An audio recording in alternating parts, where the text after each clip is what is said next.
This, I've been to a lot of these political conventions, and I've been to the big ones, both Republican and Democrat, the big conventions, the nominating conventions, and there's kind of like a big electricity going on in the air. But this one is, it's not just like superstar status for one person, but it's a lot of people that are just like really just excited to be here, and they've all got that whole big vibe going. And speaking of going, here he comes. Ladies and gentlemen, Congressman Ron Paul.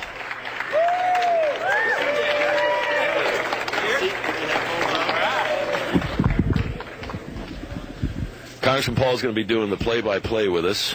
It's the Miami Dolphins and the New York Jets. No, out of my league. You look good, sir. Thank you. It's good to be here. Feeling good. They're not beating you up too bad out there on the old debate scene? Well, they did. That's why I had to come here to get recuperated. Yeah. I had to be with my friends for a while. Had to recharge the batteries. Kind of like being on some of those national stages, that's like being with the enemy. I obviously, a lot of people know your positions about liberty, freedom, smaller government, that kind of stuff. But I thought maybe it would be interesting for people to get a little background as to what it's like. I mean, you could be the President of the United States, and I've been in a lot of green rooms. What is it like as you're all kind of circling at each other before you go out on stage and before Wolf Blitzer does the player introductions? What's happening? Are you cordial to each other? Do you try and trip each other? Do you try and squirt ketchup on somebody's suit at the last minute? Everybody pretends they're the best of friends. Right.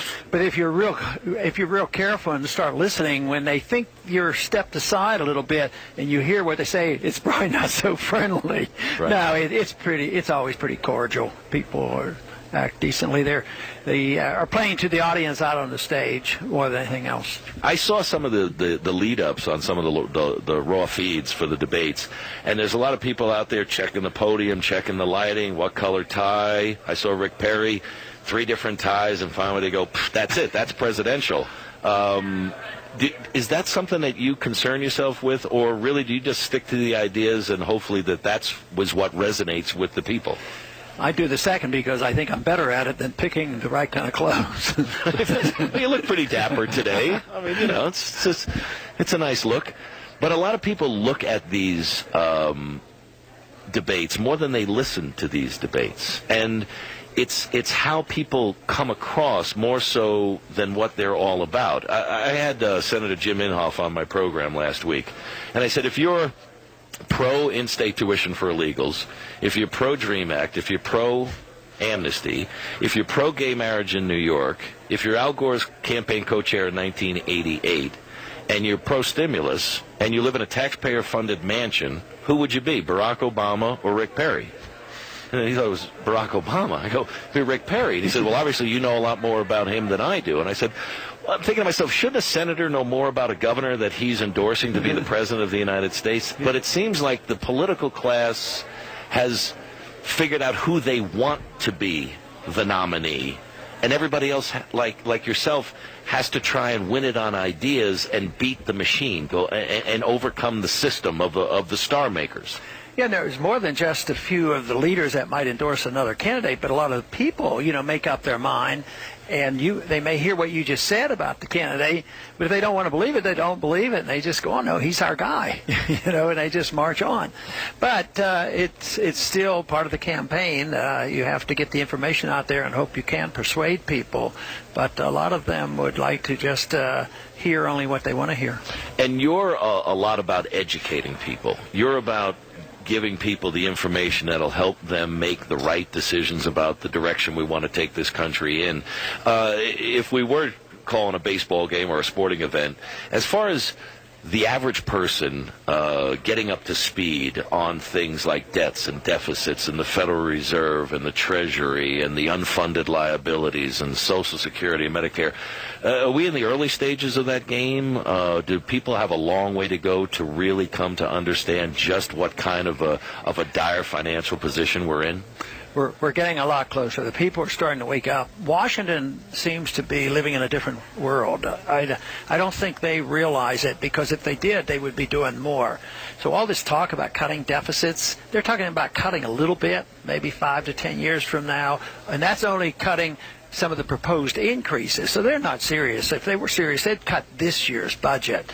But the people are waking up, but the people who want to receive are waking up too, and they're getting nervous, and they're getting more aggressive and angrier because they know the country's going bankrupt, even though they might not admit it. They think they're entitled. They believe they're entitled to this. That is a right to other people's wealth. So they're getting angrier. The pie is getting smaller, and the people who have been paying the bills, they're getting more disgusted. So it's going to be a climactic end to this one of these days, because it cannot be sustained, and that's what the markets are telling us today. Usually when that bubble breaks, it's not pretty. And what happens when that paternalistic, socialistic bubble breaks? What happens when it comes to the point that we've got so many people dependent upon food stamps and unemployment insurance and Section 8 housing vouchers and tax credits, which is very Clintonian of Obama to talk that way. It depends upon what your definition of is. It depends upon what your definition of a tax credit is. But when that bubble breaks, what does that look like? And is that not going to be something that they should be planning for in slowly weaning people off this dependency on government that government can't pay for? Yes, they should be, and some recognize this, but politically it's virtually impossible to perform, and do what we're supposed to do, cut back. And I think that something that Bloomberg said this week, maybe yesterday, he said that if we don't settle this problem, we're going to have riots in the street. I think that's significant. That's not me and others who have been worrying about this for a long time, and I've worried about the violence. I would say that if we don't solve our problems, our greatest threat is the breakdown politically. And then the big thing will be up for grabs. Will the people even demand more government, or are they going to come up with a conclusion that we've just had too much government, we need to get back to our Constitution again? Congressman Ron Paul is with us, Republican from Texas for now, Republican presidential candidate, hopefully the nominee in the future.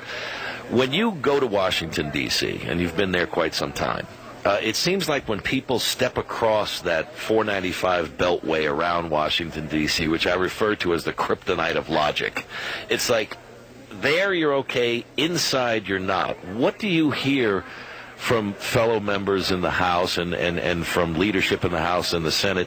Are they conscious of the problems, or do they just think that they'll be able to just kind of push it off until the next election, the next election, the next election?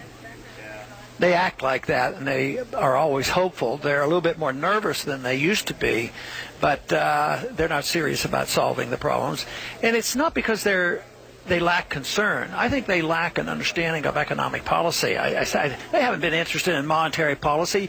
They don't understand the significance of the Federal Reserve creating $15 trillion and giving 5 of it to foreign banks, and what that means eventually for us here at home. So that's a big problem. So they march on. I think they're very naive, but it's out of ignorance. And yet they are getting more concerned, mainly because there's a Tea Party movement going on, and Tea Party people are saying, get our attention here. We want you to listen to us and do something about it. Ben Bernanke, the chairman of the Federal Reserve, should have gone a long time ago in my opinion, but was asked by Senator Bernie Sanders, will you tell the American people where $2.2 trillion of their money went? And he said no. He said, no, I'm sorry, I have no interest in telling the American people where $2.2 trillion of their money went.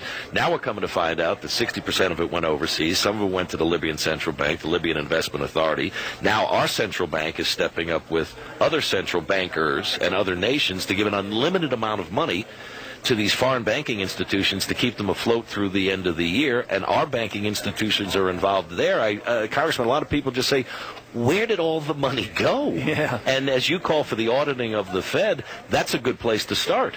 No, we need to have the audit of the Fed, but I'm going to call for more investigation right now about what's going on. I think you alluded to it, what they're trying to do in Europe and bail out Greece. And they're going to bail it out with dollars. It's a wonder that the dollar, they suppose, can have that much strength. It's just that the other currencies are so weak, and the world they don't know where to go. So they're still taking dollars.